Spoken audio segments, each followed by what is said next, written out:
J'ai décidé de dissoudre l'Assemblée nationale. C'est de la poudre de perlimpinpin. Cet adversaire, c'est le monde de la finance. Mais vous avez tout à fait raison, monsieur le Premier ministre. Je vous demande de vous arrêter. David Revaud-Dallon, ça reste entre nous. Bonjour à toutes et à tous, ça reste entre nous sur Radio J, l'émission politique comme nulle part ailleurs. Les meilleurs spécialistes réunis pour expliquer les coulisses, décrypter les choix, les stratégies, les petits malheurs et les grandes réussites de nos femmes et de nos hommes politiques. Le tout sans la moindre langue de bois, c'est rare et c'est tous les mercredis, 21h sur Radio J. Alors cette semaine, on va revenir sur la campagne des européennes, mais à gauche, et le bon démarrage de Raphaël Glucksmann pour le Parti Socialiste. On évoquera également le dossier très sensible, pour ne pas dire explosif, de la situation des finances publiques. Emmanuel Macron passablement empêtré dans cette problématique. Et enfin, on va se pencher sur la compétition pour les municipales à Paris, qui démarre fort avec un sondage qui a beaucoup fait parler ce dimanche. Coulisses, analyse, décryptage tout de suite avec nos invités. Alors pour en parler autour de la table, comme d'habitude, l'élite, les éditorialistes, les top guns du décryptage, la crème de la crème. Et aujourd'hui, encore plus que d'habitude, c'est la Dream Team. Et tout d'abord, l'inévitable Annabelle Roger, éditorialiste politique. Bonsoir Annabelle. Bonsoir. L'indispensable Jean-Daniel Lévy, directeur délégué de l'Institut de sondage Harris Interactive. Bonsoir Jean-Daniel. Bonsoir David. Et l'indispensable Michael Bloch, journaliste aux Échos. Bonsoir Michael. Bonsoir David, bonsoir à tous. Alors, je vous rappelle la règle du jeu, même si vous la connaissez bien sûr. Pas de off, pas de langue de bois, vous pouvez vous livrer sans phare, vous lâcher, tout nous raconter, bien entendu. Tout ceci reste entre nous. David Revaud-Dallon, ça reste entre nous. Alors, Raphaël Glucksmann a lancé sa campagne dimanche à Tournefeuille, c'est en Haute-Garonne, dans le sud-ouest. Premier meeting pour la tête de liste du PS et de place publique devant 2500 militants. On l'écoute. Il y a la possibilité de faire quelque chose d'immense le 9 juin 2024. Alors faisons-le ensemble. Faisons-le toutes et tous ensemble. Mobilisons. Allons voir ceux qui croient déjà, mais allons aussi voir ceux qui ne croient pas encore. Soyons là, soyons partout. Pour la justice, pour la solidarité, pour l'humanisme, pour l'écologie, pour la démocratie, pour la France et pour l'Europe. Nous allons être, mes amis, nous allons être la grande et belle surprise du 9 juin 2024. Nous allons bouleverser l'échiquier politique. Tout dépend de nous. Je compte sur vous. Vous pouvez compter sur moi. Alors allons-y et gagnons! Alors, il y croit, hein, Raphaël Glucksmann, beaucoup d'enthousiasme, même s'il y a un petit défaut d'éloquence, c'est normal, c'est pas un professionnel de la politique. Je me tourne vers vous, Jean-Daniel Lévy. Vous nous livrez les derniers chiffres de l'Institut Harris Interactive concernant les intentions de vote aux européennes. Oui, effectivement, une enquête que nous avons réalisée pour Challenge, RTL et M6, qui est une enquête toute récente, et qui permet effectivement de montrer ce que vous avez indiqué dans votre propos liminaire, à savoir que aujourd'hui, au sein de la gauche, il y a une petite échappée de Raphaël Glucksmann. Alors, petite échappée. Enfin, on est à 3 mois de l'élection. On est dans un contexte où les Français ne se lèvent pas encore tous les matins en se demandant pour qui ils vont voter pour les élections européennes, si tant est et qu'ils sont au courant qu'il y a des élections européennes, et qu'il y a aujourd'hui une prime à Raphaël Glucksmann qui a eu un écho médiatique relativement important quand même au cours de ces dernières semaines, qui a une notoriété qui apparaît comme étant également là aussi plutôt importante, et puis, et c'est peut-être en contradiction avec une partie de ce qu'il a indiqué à la fin de sa prise de parole que vous avez souligné tout à l'heure, la perception qu'il est clairement engagé au niveau européen et que son projet est un projet européen et qu'il ne s'agit pas d'une forme de reclassement d'une personnalité qui n'aurait aucun poids au niveau national ou aucune perspective au niveau national. Les seuls moments dont on a entendu parler de Raphaël Glucksmann au cours de ces 5 dernières années, c'est lorsqu'il y a eu des grands enjeux européens, évidemment sur les thématiques qu'on pourrait qualifier comme étant de droits de l'homme, mais en tout cas de valeurs qui sont portées historiquement par la gauche. Et donc, dans ce contexte-là, on est face à des électeurs, la Russie, l'Ukraine. Absolument. Et donc, on est face à des électeurs qui se disent il n'y a pas, entre guillemets, de tromperie sur la marchandise. Il est vraiment clairement présent sur les thématiques européennes. On n'a pas l'impression qu'il nous fasse de la com au sens négatif du terme, c'est-à-dire qu'il tient un propos qui correspond vraiment à ce à quoi il peut être profondément attaché. Et 4, on arrive à imaginer que lui, ainsi que ses colistiers, une fois à Strasbourg ou à Bruxelles, porteront des thématiques qui seront des thématiques qui iront globalement dans ce sens-là. Alors, faites durer le suspense. Les chiffres. Ah, les chiffres, pardon, excusez-moi. Il est monté à 12%, pardon. Il est monté à 12% des intentions de vote. C'est pas mal. Oui, c'est pas mal. Sachant que dans cette compétition, entre guillemets, par rapport aux autres personnalités, aux autres listes de gauche, la liste Europe Écologie Les Verts d'un côté et la liste de la France Insoumise de l'autre sont chacune à 7%. Après, il faut quand même relativiser. Le 12% est un chiffre qui est aujourd'hui relativement important. On peut rappeler qu'ils avaient fait moins de 7% aux dernières élections européennes, mais on est très loin du score qui, à l'heure actuelle, est celui recueilli d'un côté par le Rassemblement national, à savoir 30%, et également la liste qui est soutenue par la majorité présidentielle, à savoir 18%. On le dit peut-être pas assez, mais malgré tout, quand vous additionnez 12, 7 et 7, ça veut dire que vous avez moins de 30% des électeurs qui déclarent avoir l'intention de voter pour une force politique de gauche, en tout cas dans le cadre de ces élections européennes. Alors, il l'a dit dans son discours de dimanche, Raphaël Glucksmann, je sens que quelque chose commence, compte tenu de ce que vient nous dire Jean-Daniel, 12% contre 7 aux insoumis et aux écologistes. Est-ce qu'on peut le croire? Est-ce que quelque chose commence, Annabelle Roger? En fait, j'ai l'impression qu'il peut aussi remercier ses adversaires, Raphaël Glucksmann, parce qu'il y a un espace, finalement, qui s'est créé. C'est-à-dire que d'un côté, vous avez la majorité qui s'est droitisée, vous avez la France insoumise qui fait de la France insoumise, donc qui reste très à gauche. Et ben voilà, il y a un espace qui se libère, même si, effectivement, comme vous le dites, il n'y a que 30% des Français qui ont l'intention de voter à gauche. Il reste quand même un électorat de gauche qui commence peut-être à se retrouver dans cette liste-là de Raphaël Glucksmann. Moi, il me fait un peu penser, cette liste-là, elle me fait un petit peu penser aux Verts, auparavant, qui faisaient toujours de très bons scores. Absolument. 2009, 2019, très bon score, 13-14%, si ma mémoire est bonne. C'était avec même 16%, pratiquement, 16% en 2009. Vous avez raison, devant le Parti Socialiste, je crois. Juste derrière. Juste derrière. Ben voilà, là, il y a ce garçon qu'on ne connaît pas très bien, qui n'est peut-être pas très bon à l'oral, mais finalement, est-ce que c'est si important? Et qui creuse son sillon. Et ça fonctionne quand on voit l'état du Parti Socialiste actuellement. Alors, justement, Michaël Bloch, Valérie Hayet, la tête de liste macroniste, elle a clairement indiqué qu'elle allait, elle aussi, pêcher sur son côté gauche, même si, comme vous le disiez, Annabelle, la majorité se déporte de plus en plus à droite. Et pêcher sur son côté gauche, ça veut dire chasser du côté de la gauche modérée, social-démocrate, centre-gauche, très clairement l'électorat de Raphaël Glucksmann. Est-ce qu'il n'y a pas un frottement des deux candidats sur la même paire de marché électoral? Oui, bien sûr, il peut y avoir une sorte de frottement. Après, là, quand on voit aussi dans les sondages, Raphaël Glucksmann, il prend beaucoup sur les électeurs de Jean-Luc Mélenchon de 2022, c'est-à-dire quasiment un tiers dans un dernier sondage. Mais il faut rappeler l'enjeu qui est extrêmement important de qui, effectivement, va arriver en tête à gauche pour ces élections européennes, puisque ça donnera forcément un élan pour 2027. Alors, faut quand même rappeler que c'est pas parce qu'en 2019, les Europe Écologie, les Verts est arrivé en tête que c'est eux qui... À 13%. À 13% à gauche, que c'est eux qui ont pu permettre d'avoir un candidat qui fait un bon score à la présidentielle.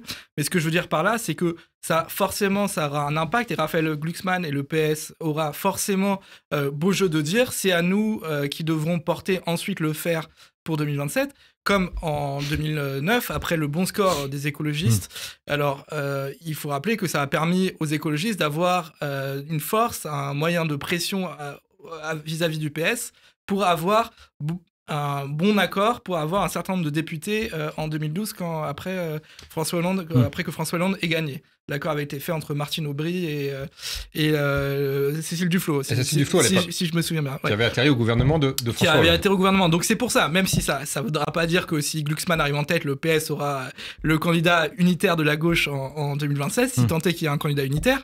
Mais ça donnera un poids dans des futures négociations à gauche qui vont forcément s'ouvrir dès la fin de ces échéances électorales. Alors, on va parler de la longue marche vers 2027 pour la gauche dans la foulée, mais juste un mot, Jean-Daniel Lévy, le fameux croisement des courbes qu'on évoque à chaque élection présidentielle ou autre. Est-ce qu'il y a un risque, puisqu'on voit que la liste macroniste commence à dévisser un petit peu et que Raphaël Glucksmann monte? Je crois qu'en Macronie, on est assez inquiet de voir ces 2-3% d'électeurs de gauche modérée quitter la Macronie pour voter Glucksmann. Est-ce que c'est un scénario envisageable ou, avec les réserves d'usage, on est à 3 mois du scrutin, vous le disiez, est-ce que c'est possible? C'est un scénario crédible? C'est un scénario qui est tout à fait crédible et tout à fait envisageable. On est aujourd'hui face à des électeurs qui ont voté pour Emmanuel Macron, qui sont un peu déstabilisés par le président de la République.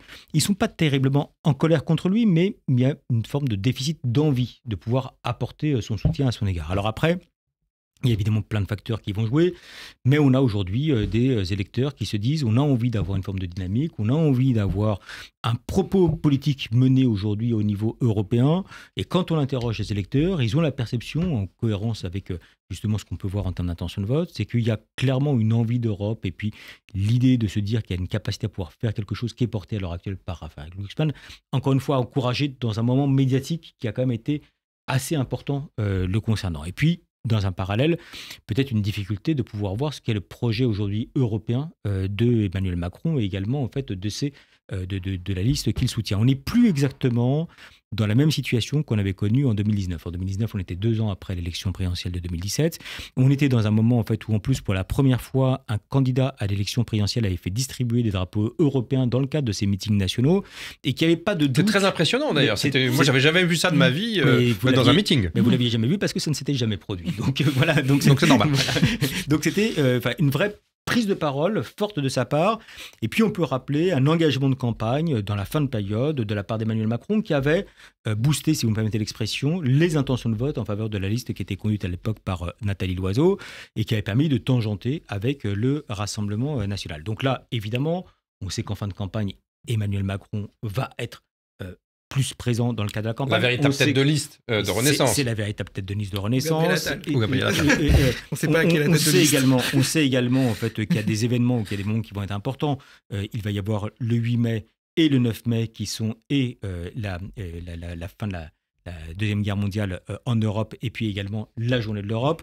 On sait qu'il y aura également le 6 juin avec le 80e anniversaire, si je me trompe pas, du débarquement de Normandie. Donc tous ces éléments-là peuvent contribuer. Bon, mais en tout cas, on ne va pas préjuger ce qui va se passer, les affaires qui peuvent se passer avec la Russie, le risque d'attentat qui peuvent avoir une incidence. Quoi qu'il en soit, à froid, à l'heure actuelle, il y a une porosité qui peut laisser entrevoir d'un côté une déperdition d'un électorat qui est entre guillemets plus à gauche de l'échiquier politique et qui avait voté pour Emmanuel Macron à la présidentielle, et puis un électorat qui peut être attractif en faveur effectivement de Raphaël Glucksmann.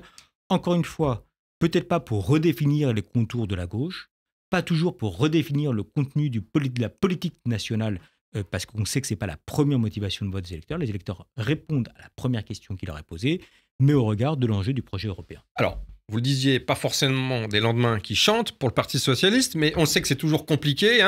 Olivier Faure, le premier secrétaire, a eu beaucoup de soucis avec ses opposants internes. Nicolas Meyer-Rossignol, le maire de Rouen, la présidente de région Occitanie, Carole Delga, qui l'avait beaucoup chahuté lors du congrès de Marseille il y a un peu plus d'1 an.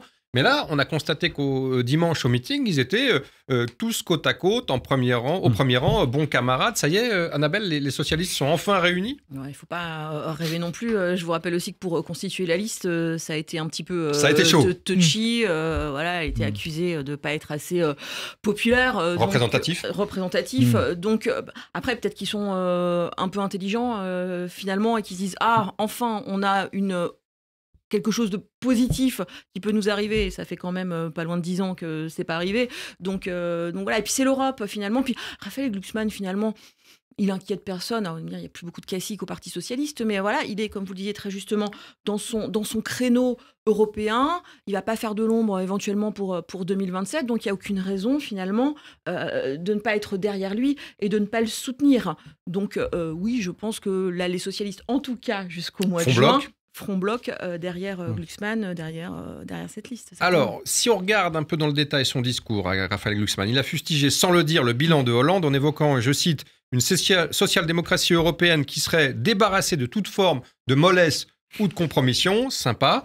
Il s'en est ensuite pris, je cite toujours, à ces dirigeants sans colonne vertébrale coupables de concessions au RN. Suivez mon regard, c'est bien sûr Emmanuel Macron et son gouvernement. Enfin, il a visé LFI en dénonçant l'indolence face à Poutine. Il y en a eu pour tout le monde. Est-ce que ça peut dessiner une quatrième voie entre RN, LFI et Macron aujourd'hui ? Comme on le dit depuis tard, il y a quand même une certaine dynamique qui, de la part de Raphaël Glucksmann. Effectivement, il arrive en ayant un peu ce ton mesuré, en ayant un point de vue tout à fait intéressant sur les élections européennes ou sur les questions internationales, à prendre quelques points. Après, on verra le score final. Ce qu'il faut rappeler pour l'instant, c'est que au niveau de la sûreté du choix, les deux listes où les gens sont le plus sûrs de voter pour l'instant, c'est très majoritairement le RN et Renaissance. Donc, c'est pour ça que... Confirmé, Jean-Daniel ? Sûreté du choix, RN, Renaissance d'abord ? Oui, donc Raphaël... Et encore plus RN. Encore plus RN, tout à fait. Donc Raphaël Glucksmann, il a quand même cet enjeu d'arriver quand même à convaincre les gens. Pour l'instant, peut-être qu'il y a une petite curiosité, mais pour que ça s'établisse et que ça finisse par un vote le 9 juin, c'est pas encore tout à fait fait.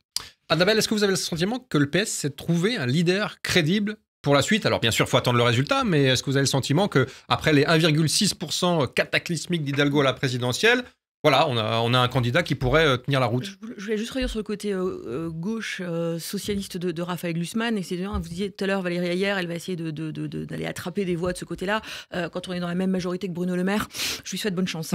Franchement. Après, est-ce que, une fois de plus, j'ai l'impression que Glucksmann égale Europe. C'est vrai. Donc, est-ce que ça va au-delà de ce pourquoi il concourt aujourd'hui? Je suis pas certaine. Comme on l'a vu, c'est pas je sais pas si on peut dire un vrai politique, mais en tout cas, il est très neuf dans ce... C'est un intellectuel en politique. Voilà, c'est un intellectuel en politique. Est-ce que ça fonctionne aujourd'hui? Je ne sais pas. Après, on est aussi dans l'ère des surprises, de la jeunesse, même si il y a, je crois, une petite quarantaine d'années. Donc, pourquoi pas? Mais il y a du travail, comme on le disait tout à l'heure en l'écoutant. Alors, pour finir en beauté avec vous, Jean-Daniel Lévy, cette partie sur la gauche, il y a quand même un grand absent à gauche dans cette campagne. Les écologistes, mesurés, vous le disiez, à 7%. C'est pas exceptionnel, puisque, et là encore on le disait tout à l'heure, d'habitude, c'est vraiment une élection calibrée pour eux, les Européennes. On se souvient de 2009, 2019, 13%. Qu'est-ce qui se passe avec leur tête de liste? Ce qui se passe, c'est qu'à l'heure actuelle, ils sont absents du débat politique et qu'à l'heure actuelle, il y a eu peu de réactions par rapport à des propos qu'ils ont pu être amenés à tenir. Ça n'est pas lié d'ailleurs uniquement à cette période européenne. En fait, ça s'inscrit quand même dans un temps qui est un temps relativement long. On peut rappeler que Yannick Jadot a eu un score qui était décevant, en tout cas pour lui, à la dernière élection présidentielle. On peut rappeler en fait qu'il y a une situation où cela apparaît comme étant difficile de pouvoir, entre guillemets, imprimer. Glucksmann dit quelque chose. On est face à des acteurs qui peuvent être amenés à réagir. Il y a même eu un débat entre Glucksmann, par exemple, et François Ruffin il y a quelques semaines. Il y a pu avoir des propos de Manon Aubry face auxquels on a pu être amené à réagir. Mais quand on regarde aujourd'hui les écologistes... Ils passent pas le mur du son. Enfin, ils passent pas le mur du son, en tout cas... Ils ne sont pas dans un moment où on est amené à prendre position par rapport aux orientations des écologistes. Puis il y a peut-être une erreur de casting aussi, tout simplement, elle ne prend pas à la tête de liste. Vous avez raison, on a beaucoup parlé de la boutithérapie lors du lancement de campagne, mais depuis, c'est un peu le triangle des Bermudes. Merci les amis pour ces explications fort instructives. On se quitte quelques instants, on se retrouve très vite pour évoquer le dossier très très brûlant des finances publiques, qui risque de plomber durablement le bilan d'Emmanuel Macron. À tout de suite. Ça reste entre nous. Radio J. Bonjour. Le 6-9, Ilana Ferradian. Retrouvez-moi tous les matins avec mes chroniqueurs et mes invités. De 6h à 9h, au menu, politique en Israël, politique en France, mais aussi culture, société, santé, judaïsme, histoire. C'est tous les matins, de 6h à 9h sur Radio J. Radio J. Vous écoutez Radio J à Paris sur 94.8 en DAB+, et sur notre appli Radio J. Radio J. Ça reste entre nous. Ça reste entre nous sur Radio J, Annabelle Roger, Jean-Daniel Lévy, Michael Bloch. Il revient et il n'est pas content, l'éternel dossier des finances publiques. L'INSEE a annoncé hier les chiffres du déficit public en 2023 et ils sont catastrophiques, 5,5%, très au-dessus des 4,9% sur lequel tablait le gouvernement, un trou de 154 milliards d'euros qui vient creuser un peu plus notre dette, qui s'élève, je le rappelle, à 3101 milliards, c'est-à-dire 110,6% du PIB. Pardon pour ces chiffres, mais ils sont éloquents. La France se classe parmi les plus mauvais élèves de l'Europe. Bruno Le Maire, le ministre de l'économie, il a justifié cette mauvaise performance par le Covid et par l'inflation, mais chez nos voisins européens, c'est la même chose. Et pourtant, le déficit des Pays-Bas ne représente que 0,3% du PIB, et le Portugal vient même d'annoncer un excédent budgétaire de 1,2% du PIB. Annabelle Roger, ça tombe très mal ces chiffres, non ? Ah bah oui, ça tombe très très mal. On va parvenir aux européennes, mais ça avancera. On a les agences de notation qui vont nous tomber dessus d'ici 2 mois. Et puis, on a des oppositions qui ont beau jeu de traiter le gouvernement d'incompétent. Donc, on est très très mal parti. Et puis, Bruno Le Maire qui jure mordicus, qui n'augmentera pas les impôts, etc., il va être soumis à une pression dans les semaines à venir, les amis, je vous dis que ça. Donc, ça promet. Pour nous, en tout cas, pour les finances publiques, c'est terrible, mais pour nous, ça promet un beau spectacle politique. Alors, justement, c'était quand même un des points forts du bilan d'Emmanuel Macron, la situation économique. Il était assez critiqué sur le régalien et sur d'autres dossiers, mais il pouvait se prévaloir d'une relative réussite sur le plan économique, de la croissance, des investissements, du chômage. Et là, comme l'en ont accusé certains représentants de l'opposition, c'est plus le Mozart de la finance, c'est le tocard de la finance, Michael Bloch. Honnêtement, ça fait 50 ans, il n'y a pas eu un seul budget qui a été en excédent. Donc, c'est vrai. Mais après, il y a eu des réussites relatives, selon les gouvernements. Oui, alors Bruno Le Maire et Édouard Philippe se targuent pas mal d'avoir été les seuls à avoir réussi à avoir un déficit récemment en dessous des 3%. Bon, on voit à quel point c'est une prouesse pour la France. On n'est pas à avoir un excédent, on est à avoir un déficit en dessous de 3%. Non, mais ça va avoir des conséquences politiques extrêmement graves. Et voilà, le gouvernement a déjà annoncé 10 milliards d'euros. On en attend encore 20 milliards. 20 de plus, oui. On a parlé effectivement des agences de notation, etc. Il y a un autre élément qu'on a eu tendance à oublier parce que pendant un temps, ils se sont tus en raison du Covid. C'est la Commission européenne qui risque d'ouvrir une procédure pour déficit excessif contre la France. Ça nous rappellera les années 2000. Non, et donc la France est dans un sale pétrin. Et c'est une des questions où il faut énormément de courage politique. Puisque passer du déficit de 5,5 à 4,9, est-ce que ça évoque quelque chose pour les gens ? Pas forcément, mais quand on dit qu'on commence à rentrer dans les dépenses publiques et à enlever des choses pour les gens sur l'assurance maladie, sur l'assurance chômage, etc., là, les gens comprennent très bien de quoi on parle. Et donc... il faut du courage parce que c'est les conséquences d'un déficit ou d'une dette importante. C'est pas une conséquence demain en réalité, c'est une conséquence à 1 an, 5 ans, 10 ans, 50 ans peut-être.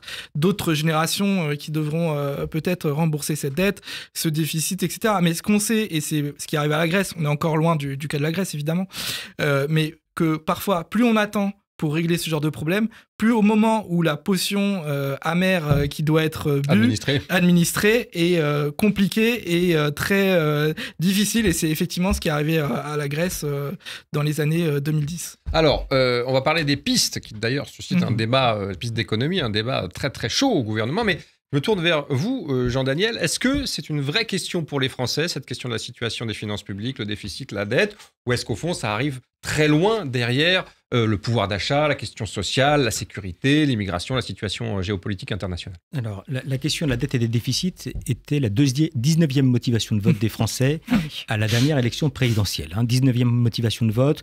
On est dans un contexte où il y a eu la période du quoi qu'il en coûte, qui a quand même joué très profondément et dont les conséquences qui pouvaient par la suite en découler n'ont peut-être pas été verbalisées, en tout cas n'ont pas été entendues. Ça veut dire que le fait de dépenser un pognon de dingue, comme disait l'autre, finalement, ça laisse les Français un peu indifférents. En tout cas, on ne voyait pas les conséquences que cela pouvait avoir et en tout cas, on ne voyait pas le lien intime. D'ailleurs, on a pu voir que tout le débat qui a eu lieu concernant la réforme des retraites par la suite était pour partie inaudible parce qu'aux yeux de nos compatriotes, qu'est-ce que 12 milliards au regard des grands enjeux qui ont été les dépenses qui ont été effectuées pendant la période Covid. Bon. Est-ce qu'on est face à des Français qui ont toujours considéré que la question de la dette et des déficits était secondaire? La réponse est non. En 2012, la deuxième motivation de vote des Français était la question de la dette et des déficits. Donc on a eu une évolution qui a été une évolution considérable, qui n'est pas liée d'ailleurs que la période du quoi qu'il en coûte, parce qu'en 2017, elle était arrivée globalement au milieu de tableau. Ce qui s'est passé en 2012, quand bien même François Hollande a été élu président de la République, c'est qu'il y avait effectivement la perception aux yeux de nos compatriotes des conséquences que cela pouvait avoir d'une dette ou d'un déficit qui était trop important parce qu'ils l'avaient sous les yeux. Et avec la chute de Lehman Brothers notamment, avec la crise de 2008-2009, ils ont eu la perception que certains États ont dû vendre, réduire ou limiter l'emprise de ce que pouvait être la puissance étatique. Et on sait à quel point les Français y sont attentifs. Et quand vous reprenez le discours de François Hollande, et une des raisons pour lesquelles il a gagné et la bataille au sein du Parti socialiste et la bataille présidentielle, c'était l'articulation qu'il faisait entre la dette et les déficits d'un côté et le bras armé de la République, qui était notamment les puissances, enfin les services publics. Et donc, il indiquait qu'il y avait un lien intime, non pas autour de la seule question de la saine gestion de nos dettes et de nos déficits, parce que ceci ne permet pas forcément d'entrevoir les conséquences, mais était perçu autour des conséquences que cela pouvait avoir pour les individus, en disant attention, si on continue comme ça, un jour nous aurons peut-être moins de fonctionnaires, un jour nous aurons peut-être une puissance publique qui sera moins importante, un jour nous aurons d'une manière globale des services publics qui n'auront pas la capacité à pouvoir tenir l'objectif, que ce soit la poste, que ce soit les hôpitaux, que ce soit les systèmes de solidarité, tout ceci étant entremêlé. Et donc ça n'apparaissait pas comme étant une dimension à caractère comptable, mais comme étant un lien direct, soit avec les individus d'un point de vue global, mais même d'une manière plus globale, à l'égard de ce que pourrait considérer comme étant l'ADN de la société française. Et donc, avec la vie quotidienne, bien sûr. Et avec la vie quotidienne. Mais donc là, aujourd'hui, il n'y a pas forcément ce débat-là qui est effectué. On a plus le sentiment qu'il y a des agences de notation qui sont en jeu, on a plus le sentiment que de toute façon ça fait beaucoup d'argent dépensé, mais ça n'a pas forcément été perçu exactement de la même manière par nos concitoyens. Alors en tout cas, les oppositions empoignent évidemment ce dossier pour taper très fort sur le gouvernement. On va écouter le patron des députés LR, Olivier Marleix. C'était hier, lors des QAG, les questions gouvernement à l'Assemblée nationale. Monsieur le Premier ministre, la situation est grave. Elle est grave parce qu'en 40 ans, la France avait constitué une dette de 2000 milliards d'euros et qu'à lui tout seul, M. Macron y aura ajouté 1000 milliards. Elle est grave parce que vous avez menti aux Français. Vous saviez, dès la présentation en octobre du budget 2024, que vos chiffres étaient faux. Le Sénat l'a montré. Pour autant, pas un ministre des Finances à l'horizon, pourtant si prompt aujourd'hui à jouer les redresseurs de tort pour s'y opposer, pour dénoncer votre addiction à la dépense publique, pour mettre, avec le courage qu'appellent ses convictions, sa démission dans la balance. Elle est grave parce que si la note de la France est dégradée, c'est tout le pays qui paiera la facture de votre incurie.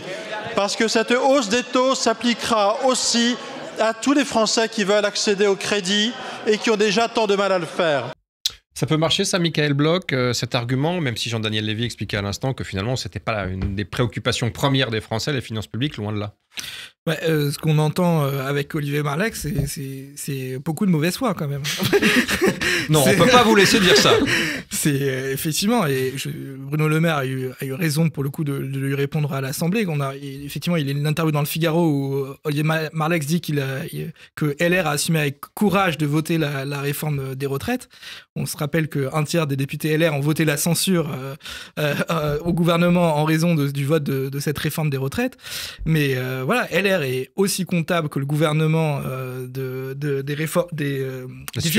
la situation des finances publiques, vu ce qui s'est passé, comme je le rappelais, depuis 50 ans. Et surtout, à aucun moment, ils n'ont proposé de réduire une seule dépense. Et à chaque fois, à chaque budget, effectivement, ils étaient là à proposer un certain nombre d'amendements pour augmenter les dépenses. Donc voilà, après, bon, c'est le jeu politique, effectivement, de renvoyer le gouvernement à un bilan, effectivement, qui n'est pas glorieux. Je voulais rappeler une chose, on parlait un peu du Portugal tout à l'heure, c'est une question intéressante, le Portugal, effectivement, qui est en excédent budgétaire, et il vous aura pas échappé que le gouvernement qui a permis cet excédent budgétaire a perdu les élections. Donc c'est pour dire que même en excédent budgétaire, ça ne garantit pas d'avoir des bons résultats politiques aux élections, et l'extrême droite a fait une percée autour de 18% lors des dernières élections. Absolument, il y a 3 semaines ou 4 semaines. Et pourquoi cela ? Parce que il y a un certain nombre de gens qui se sentaient exclu de ce miracle économique portugais, puisque le gouvernement socialiste de l'époque avait choisi à tout prix de maîtriser la dépense publique, de ne pas baisser les impôts malgré ce surplus budgétaire. Et donc voilà, les finances publiques, c'est quelque chose vraiment à manier avec habileté, puisque quand on est en déficit, ça peut être dangereux politiquement, mais quand on est en excédent, ça peut aussi être dangereux politiquement. J'imagine que David, que vous vous rappelez, quand on parlait de la cagnotte à la fin des années 90, le gouvernement de Lionel Jospin, quand la France se débrouillait un petit peu mieux en matière budgétaire, il y avait tout un débat, qu'est-ce qu'on fait de la cagnotte, etc. C'est un peu ce qui est arrivé aux socialistes portugais, sauf qu'ils n'ont pas utilisé la cagnotte. C'était Jacques Chirac qui avait lancé le débat. Justement, Gabriel Attal, il a répondu à l'opposition et notamment à LR, et il a lâché le mot qui fâche, le mot de rigueur. On l'écoute tout de suite. Les faits, c'est que nous avons eu une baisse dans les recettes qui est liée à un ralentissement de l'activité économique. Face à ça, il faut évidemment une très grande rigueur dans les choix que nous faisons. C'est ce qu'a fait mon gouvernement en assumant un décret d'annulation de 10 milliards d'euros de crédit, parce que c'est du bon sens. Quand vous avez moins de recettes, il faut ajuster vos dépenses, et je pense que les Français l'ont très bien compris. Nous avons assumé de prendre ces mesures face à un ralentissement économique et à des recettes moins importantes. Le retour de la rigueur, Annabelle ? Ouais, ça va être compliqué pourtant, parce que finalement, dans ce budget-là, l'augmentation des recettes, des dépenses, elle n'est que de 3%, je parle sous votre contrôle. Donc finalement, par rapport aux milliards qui manquent, finalement, est-ce qu'il ne faut pas, et ça va être tout le débat, et là, le gouvernement, ça va être compliqué pour eux, de dire on va faire uniquement de la rigueur. Sachant que, vous disiez tout à l'heure, oui, on ne voit pas forcément dans les services publics les problèmes. Il y a quand même l'hôpital, ça ne va pas très fort. La santé est une priorité d'Emmanuel Macron ? La santé, oui. Oui, bien sûr. Il ne voit pas forcément les conséquences, mais en fait, en tout cas, il n'imagine pas, en tout cas à l'heure actuelle, qu'il y a un lien qui est effectué entre nos déficits publics, notre dette, et la question des conséquences que cela peut avoir. Et en tout cas, il va sans doute y avoir un mix à faire finalement. Alors évidemment, couper dans les dépenses, alors là on a un florilège du côté du gouvernement, le chômage, la fin de la SS, le reste à charge, ça c'est déjà fait, il y a encore des choses qui vont être faites, mais y compris dans la majorité, on commence à dire dis donc, les super profits, ça fait 3 ans qu'on en parle. Il se passe toujours rien. Les niches fiscales, 95 milliards d'euros. Il va peut-être falloir regarder aussi. Le crédit d'impôt open bar, me disait-on hier du côté de chez les socialistes. Il faut peut-être aussi regarder. Donc voilà, c'est bien joli de vouloir de ne absolument pas vouloir baisser les impôts. Peut-être faire mettre un petit peu d'eau dans son vin, et au-delà de la taxe sur les énergéticiens. Et quel bloc ? Non, et du côté de l'impôt sur le capital, Emmanuel Macron, lors des précédentes interventions, il parlait d'une taxe sur les rachats d'actions, pour l'instant, on n'a rien vu arriver non plus. Donc Sachant que les rachats d'actions, c'est plus 30%, je crois. Alors, le débat fait rage, vous le disiez, dans la majorité. Le MoDem de François Bayrou, notamment, défend l'idée d'une hausse exceptionnelle de la fiscalité, de même que la présidente Renaissance de l'Assemblée nationale, Yaël Braun-Pivet. Le problème, c'est que pour Emmanuel Macron, depuis 2017, la hausse des impôts, c'est un tabou absolument intangible. C'est peut-être le seul point sur lequel il n'a jamais varié depuis 7 ans. C'est pas le seul point sur lequel il n'y a pas... J'exagère un peu. Il y a quand même pas mal de points sur lesquels il est resté. Et c'est une des raisons pour lesquelles il reste malgré tout assez haut dans les niveaux de confiance, parce qu'on a le sentiment qu'il n'a pas trahi et que dans ses grandes lignes politiques, il n'a pas forcément profondément varié. Ça fait combien sur les niveaux de confiance, rappelez-nous à peu près ? Aujourd'hui, on est à plus de 30% de niveau de confiance, et puis surtout... Ce qui est pas mal après 7 ans d'exercice du pouvoir. Et puis surtout, en fait, ce qui est le plus intéressant, c'est que quand vous regardez parmi les électeurs qui ont voté pour Emmanuel Macron, quelle que soit leur motivation de vote, c'était le cas en 2017, c'est encore le cas en 2022, où globalement, vous avez sensiblement les 2 tiers, si ce n'est plus, en fait, qui déclarent encore accorder leur confiance au président de la République.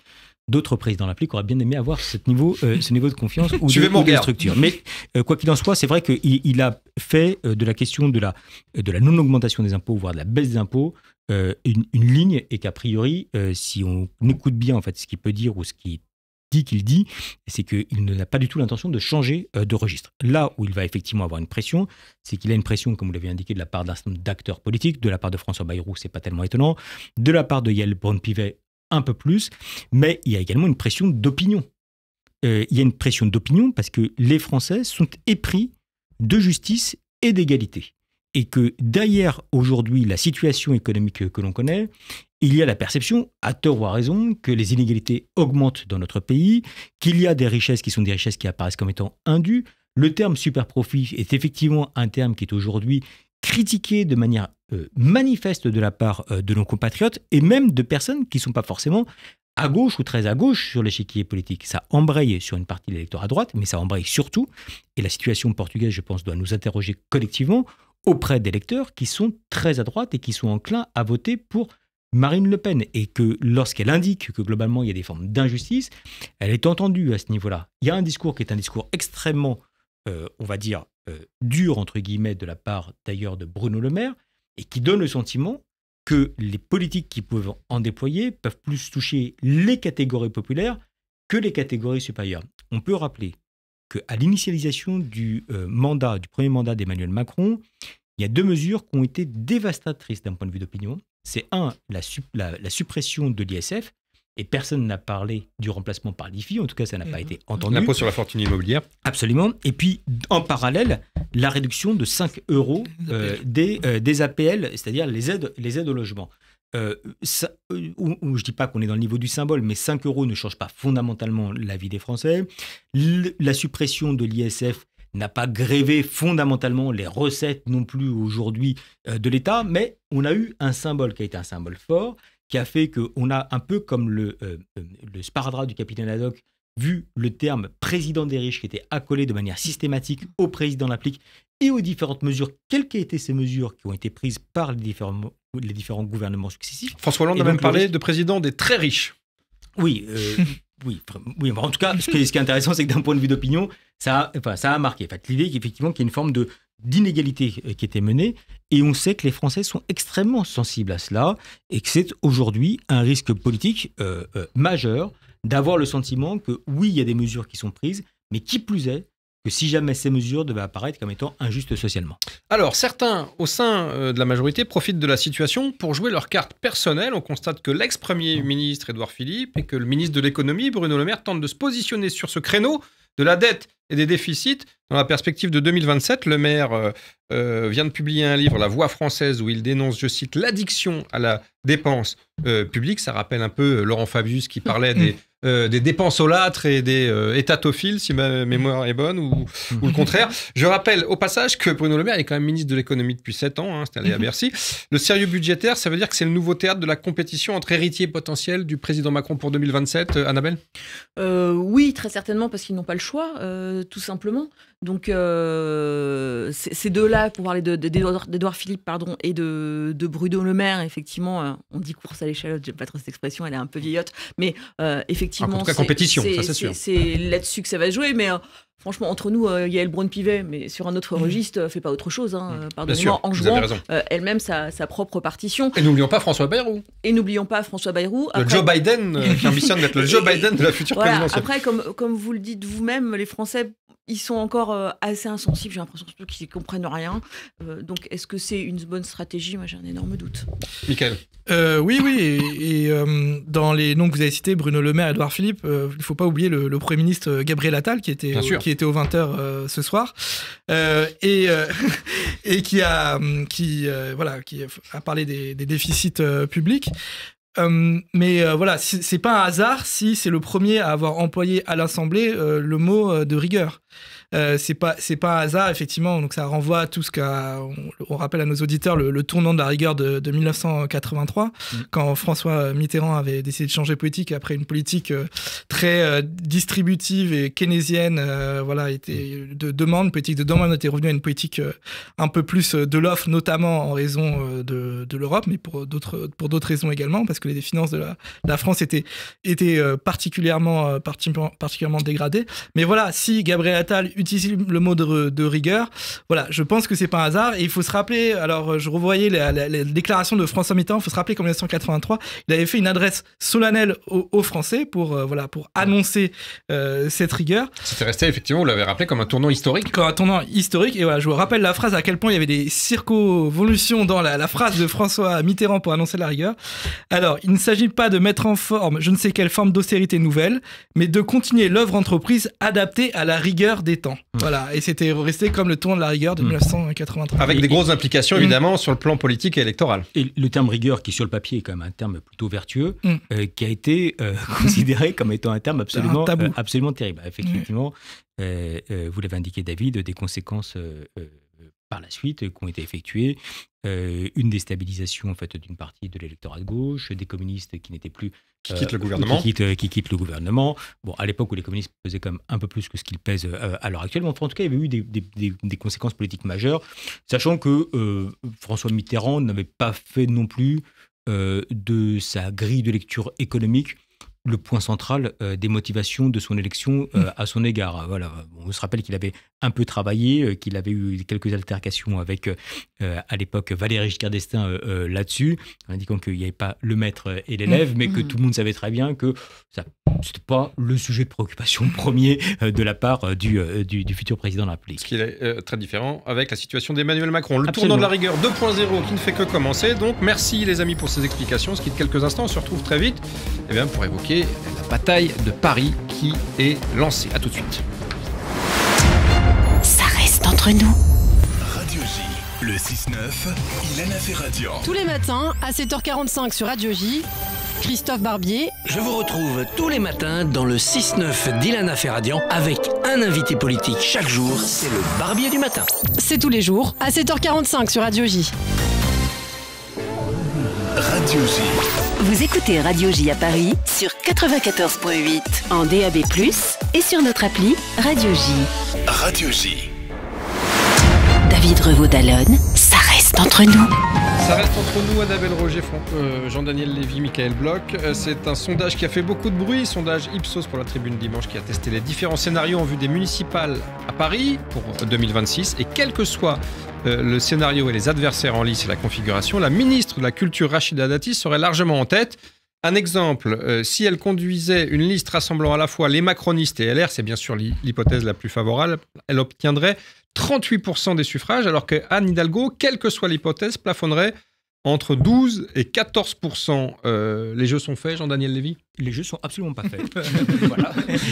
Ok, merci, à bientôt. Je vais développer. Je vais développer. Les jeux sont absolument pas faits.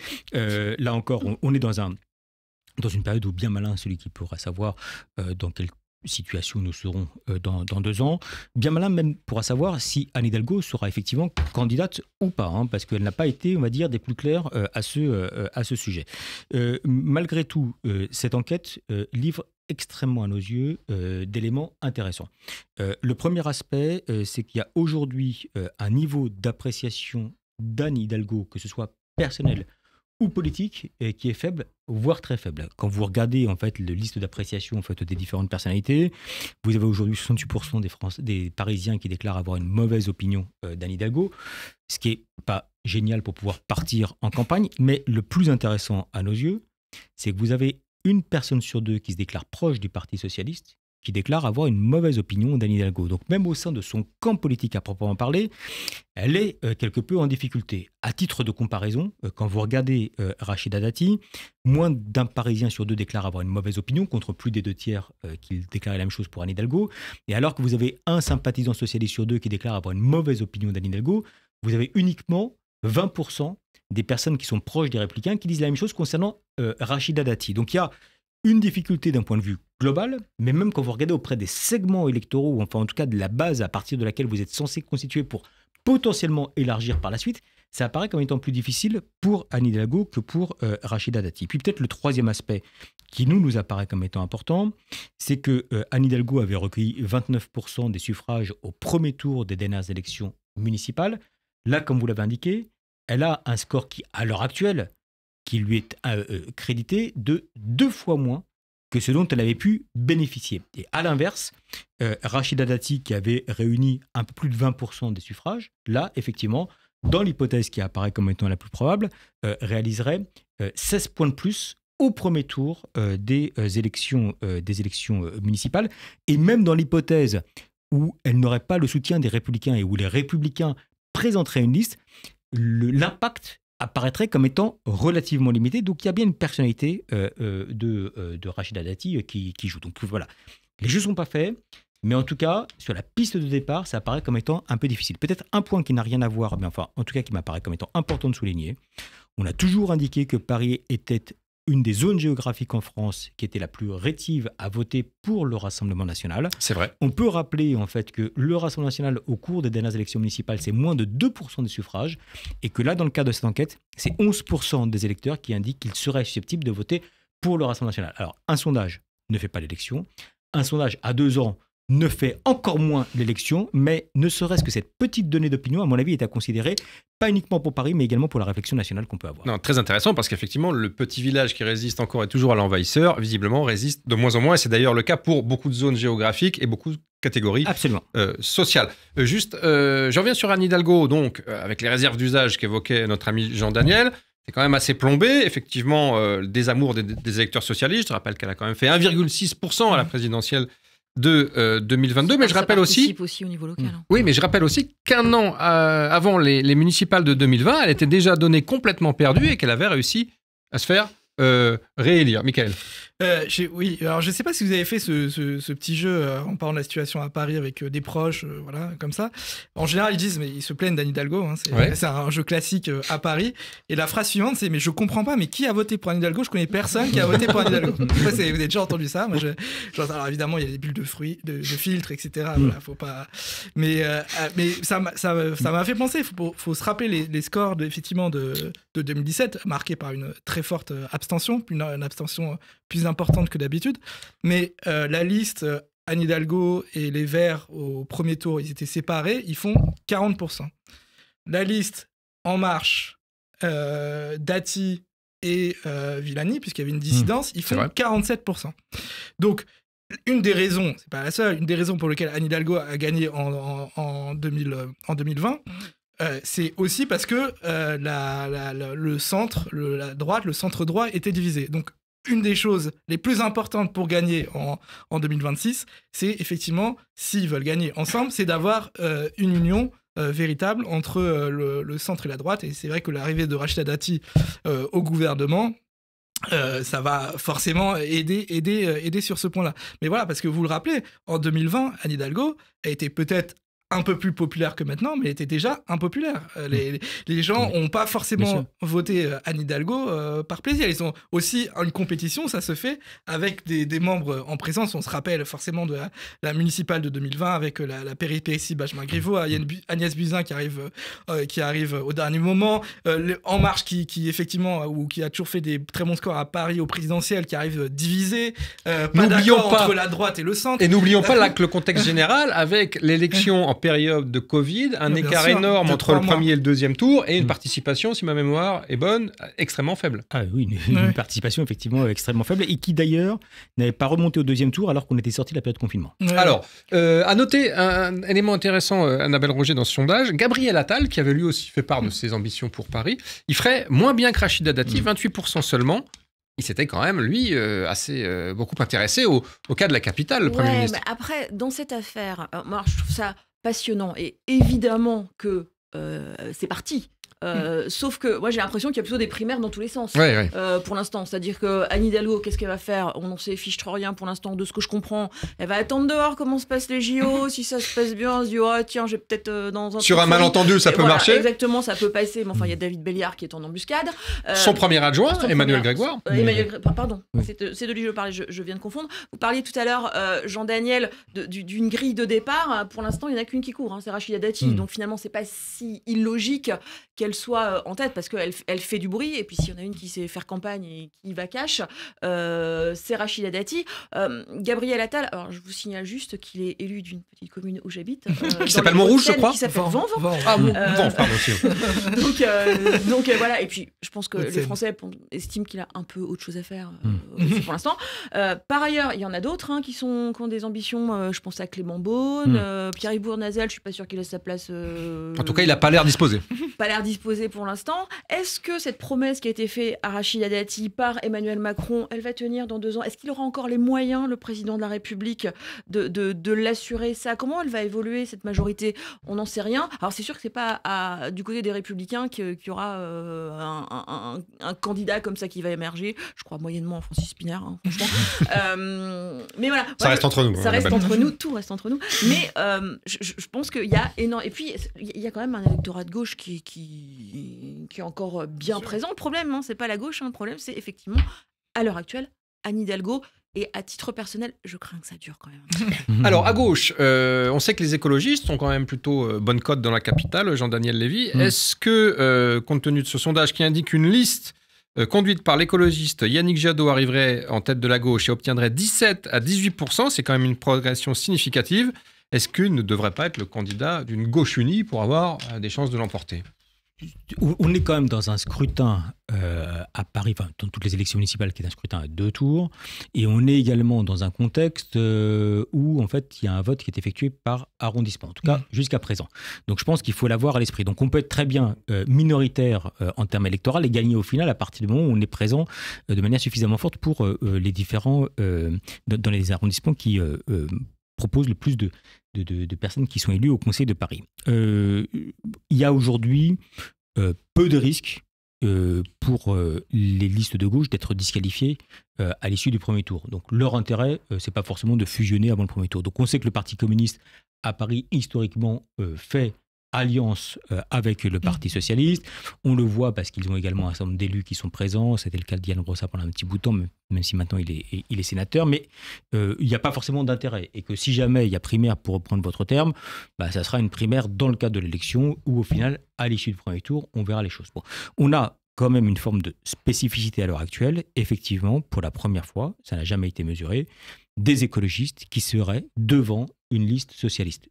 Vous avez raison lorsque vous avez indiqué que quelques mois avant les élections de 2020, il y avait déjà une critique forte à l'égard d'Anne Hidalgo, il y avait une déstabilisation, elle n'était pas attendue majoritairement comme maire, c'est absolument vrai. En revanche, la contestation... Elle fait 5 points de moins au premier tour de 2020 que par rapport à 2014. Absolument. Mais malgré tout, il n'y avait pas une forme de répartition des forces au sein de la gauche, tandis que là, il semble, en tout cas à l'heure actuelle, y avoir potentiellement une forme de répartition des termes, dans un contexte où, certes, Anne Hidalgo est critiquée, mais elle est critiquée encore plus fortement qu'elle ne pouvait l'être avant. Donc c'est vrai en 2020, c'est encore plus vrai aujourd'hui en 2024. Et en tout cas, les Verts, ils y croient. Ils y croient pourquoi ? Parce qu'ils ont Lyon, ils ont Bordeaux, et ils se disent, la prochaine étape, pourquoi est-ce que ce ne serait pas Paris ? Et puis Yannick Jadot, il bénéficie, il a très bien mené les listes aux européennes, et il a finalement le profil pour mener cette liste des Verts. Et juste une dernière chose, c'est qu'il va se passer